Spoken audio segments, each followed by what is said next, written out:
Artículo 23. Capacidad de ejercicio.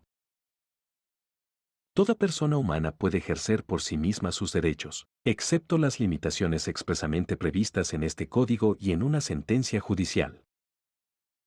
1. Introducción.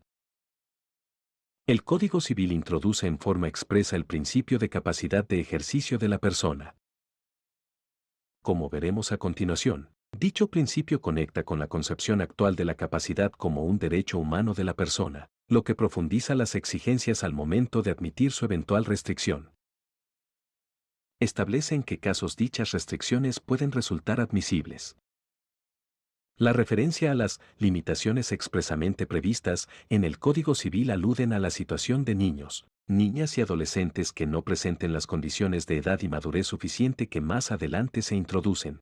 En cuanto a las personas mayores de edad, pueden sufrir restricciones a su capacidad jurídica como consecuencia de una sentencia dictada luego de transitar un proceso judicial, que también debe satisfacer los recaudos exigidos como reglas generales en el Código Civil.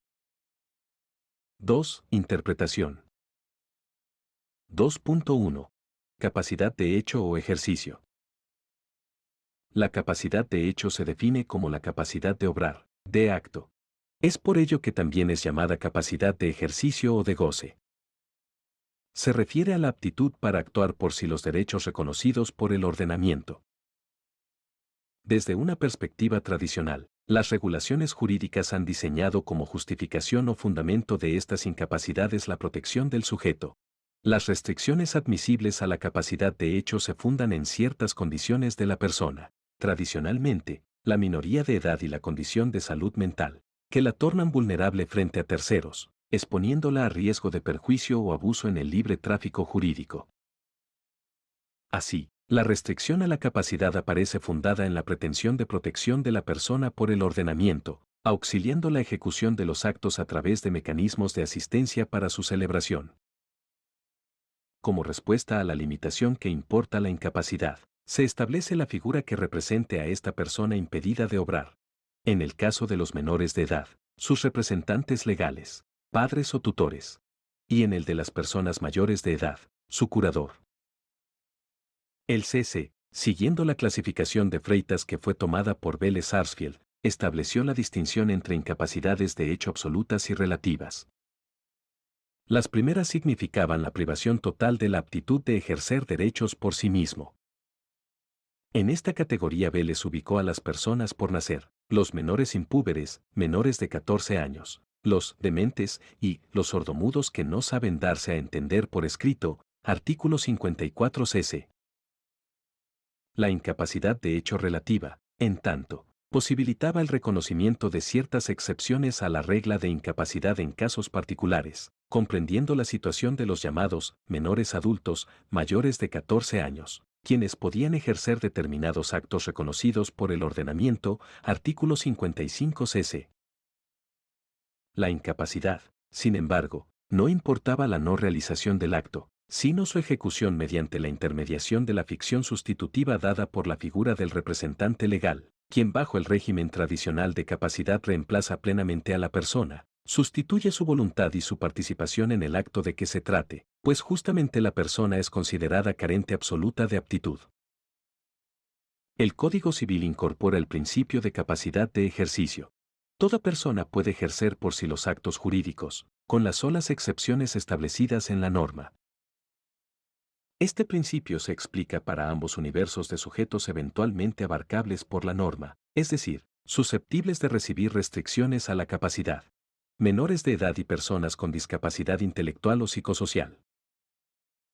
En el primer caso, el principio de capacidad aparece a tono con los postulados de la CDN, que parte de la consideración de los niños como sujetos de derecho y de la necesidad de orientación por parte de los adultos responsables para el ejercicio de sus derechos, contorneando la dimensión o alcance de su autonomía progresiva en relación a los actos concretos a ejecutar por el niño, artículo 5 CDN. Artículo 3 de la Ley 26.061. En cuanto a las personas mayores de edad con discapacidad psicosocial y o intelectual, el principio de ejercicio de la capacidad es conteste con las normas internacionales, en especial con la Convención sobre los Derechos de las Personas con Discapacidad, Ley 26.378, particularmente con su artículo 12, que sienta el principio de capacidad jurídica de las personas con discapacidad, así como con el piso normativo local preexistente a partir de la Ley Nacional 26.657 de Salud Mental, LSM, en particular sus artículos 3, 5 y consiguientes. El principio de la capacidad, a su vez, armoniza con la regulación comprendida en los artículos subsiguientes del Código Civil, que más adelante desarrollamos. Así, al reconocer la posibilidad de ejercicio de actos por las personas menores de edad, conforme su autonomía progresiva en relación al acto concreto de que se trate, artículo 5 CDN. Artículos 25, 26, 100 y consiguientes del Código Civil, y al regular el principio de capacidad para las personas mayores de edad, con las concretas limitaciones que puedan surgir de una sentencia judicial al determinar restricciones al ejercicio de dicha capacidad, artículos 32, 38 y consiguientes del Código Civil. De tal modo, las excepciones a que refiere el comentario al artículo 23 comprenden aquellas consignadas expresamente en el mismo Código. El ejercicio de derechos de titularidad de personas menores con escasa edad y débil autonomía, artículos 26, 100 y COUNC. Y las limitaciones al ejercicio de actos concretos a la persona con discapacidad intelectual o psicosocial. En este segundo caso, las restricciones resultan de una sentencia judicial, son puntuales y enunciadas expresamente, persistiendo la capacidad en todo lo que no es materia de limitación, artículos 31, 32, 38 y consiguientes. 2.2. La capacidad jurídica como derecho humano. La concepción de la capacidad como principio, la naturaleza excepcional o restrictiva de sus limitaciones y la defensa de su ejercicio personal están a tono con la concepción que la capacidad jurídica ha adquirido en los últimos tiempos en los planos jurídicos, en especial del derecho internacional de los derechos humanos. En efecto, el concepto de capacidad hoy excede los contornos de su calificación como atributo de la personalidad, propios de la doctrina civilista tradicional, configurándose como un verdadero derecho humano. Tal como se establece en la Observación General 1 sobre el artículo 12 CDPD, dictada por el Comité de Derechos de las Personas con Discapacidad, la Declaración Universal de Derechos Humanos, el Pacto Internacional de Derechos Civiles y Políticos y la Convención sobre los Derechos de las Personas con Discapacidad especifican que el derecho al igual reconocimiento como persona ante la ley es operativo, en todas partes. En otras palabras, con arreglo al derecho internacional de los derechos humanos no hay ninguna circunstancia que permita privar a una persona del derecho al reconocimiento como tal ante la ley, o que permita limitar ese derecho. Esto se ve reforzado por el artículo 4, párrafo 2, del Pacto Internacional de Derechos Civiles y Políticos, que establece que no es posible suspender ese derecho ni siquiera en situaciones excepcionales. El artículo 12 de la Convención afirma que todas las personas con discapacidad tienen plena capacidad jurídica. Esa capacidad ha sido negada de forma discriminatoria a muchos grupos a lo largo de la historia, como las mujeres, sobre todo al contraer matrimonio, y las minorías étnicas. Sin embargo, las personas con discapacidad siguen siendo el grupo al que más comúnmente se le niega la capacidad jurídica en los ordenamientos jurídicos de todo el mundo. El derecho al igual reconocimiento como persona ante la ley entraña que la capacidad jurídica es un atributo universal inherente a todas las personas en razón de su condición humana y debe mantenerse para las personas con discapacidad en igualdad de condiciones con las demás.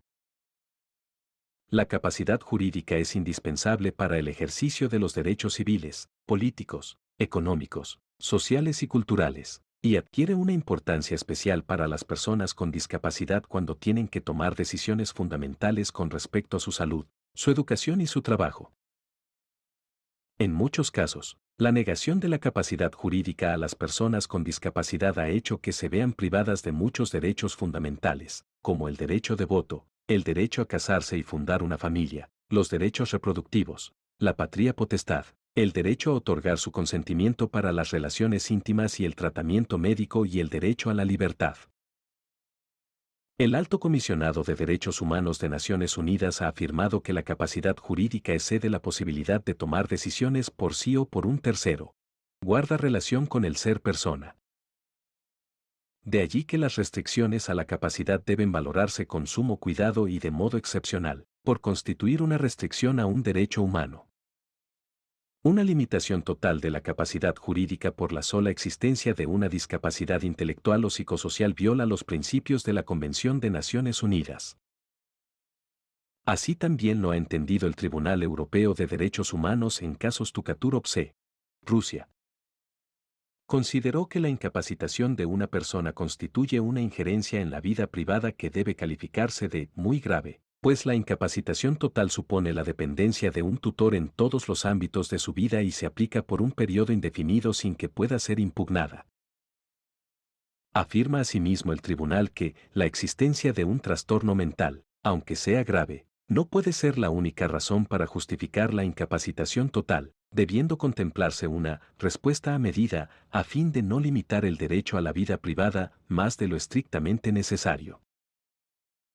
Al modificar el anterior principio de la incapacidad civil impuesta, en todo caso, como efecto de la discapacidad mental sin distinción, el Código Civil se pone a tono con las exigencias del CDPD que ha exigido que los Estados partes deben examinar de manera holística todas las esferas de la legislación para asegurarse de que el derecho a la capacidad jurídica de las personas con discapacidad no esté limitado de modo distinto al de las demás personas.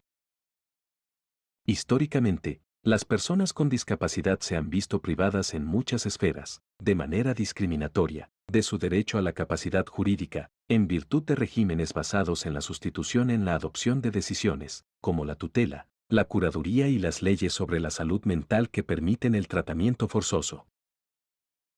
Esas prácticas deben ser abolidas, a fin de que las personas con discapacidad recobren la plena capacidad jurídica en igualdad de condiciones con las demás.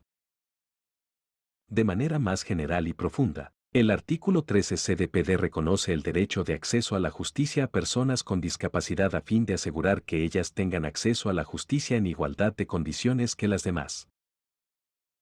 Para ello requiere, en el primer inciso de este artículo, que los procedimientos judiciales sean ajustados razonablemente, artículo 2, párrafo 2, y que sean adecuados a la edad.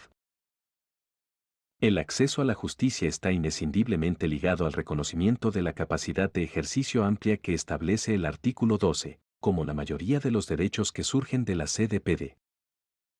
Por ello, no puede concebir el acceso a la justicia sin considerar el reconocimiento de la capacidad de ejercicio de los derechos de las PCD cuando intervienen en causas judiciales o requieren acceso a la justicia. Aquí queda puesto de manifiesto cómo se entrelazan los diferentes aspectos que hacen al reconocimiento de la capacidad jurídica, puesto que el mismo es insoslayable para el ejercicio de todos los derechos y garantías constitucionales de las y los ciudadanos. Asimismo, es pertinente tomar en consideración que la Convención sobre los Derechos de las Personas con Discapacidad cuenta con jerarquía constitucional en los términos del artículo 75, inciso 22 de la Constitución Nacional, acordada por Ley 27.044. Por su parte, respecto a los niños, niñas y adolescentes, la Convención de los Derechos del Niño postula como un principio central la autonomía progresiva de niños y niñas en el ejercicio de sus derechos, siendo a tal fin direccionada la actuación de los padres, representantes, guardadores o cuidadores del niño. En la Convención el respeto a la condición del niño como sujeto de derecho a través de la escucha de su opinión y el peso que cabe reconocer a ella, hace posible el despliegue de este principio de autonomía progresiva en la actuación de derechos, constituyéndose así también en el ejercicio de un derecho humano todo lo atinente a la actuación personal de niños y niñas. Este paradigma no permite defender diversos derechos para niños y adultos. Por el contrario, todos ellos son sujetos de derecho merecedores de protección. La única distinción lo constituye la necesidad de disposición de medidas de protección especiales, artículo 19 Convención Americana de Derechos Humanos, por la particular condición de los niños y niñas, pero estas medidas de protección no son cercenatorias de su participación sino promotoras de sus derechos. En esta línea la Corte Interamericana de Derechos Humanos ha dicho en su opinión consultiva 17 sobre condición jurídica del niño, octubre de 2017, 2002, que Las obligaciones internacionales en materia de derechos humanos exigen que los derechos contemplados en los diferentes tratados se garanticen a todas las personas, sin considerar su edad. Por ello, la discriminación en razón de la edad solo puede admitirse en algunas circunstancias, de conformidad con la propia jurisprudencia de la Corte, siempre que la distinción responda a criterios razonables y objetivos y que las medidas adoptadas resulten proporcionales. Aún más, tratándose de niños, los estados deben tomar medidas especiales para protegerlos, con fundamento en el principio del interés superior del niño. De tal modo, el diseño establecido en la reforma respeta las pautas del derecho convencional de los derechos humanos, superando así el test de constitucionalidad y de convencionalidad exigido a los estados firmantes de los tratados y convenciones internacionales. Gracias por ver el contenido. No olvides suscribirte para más leyes.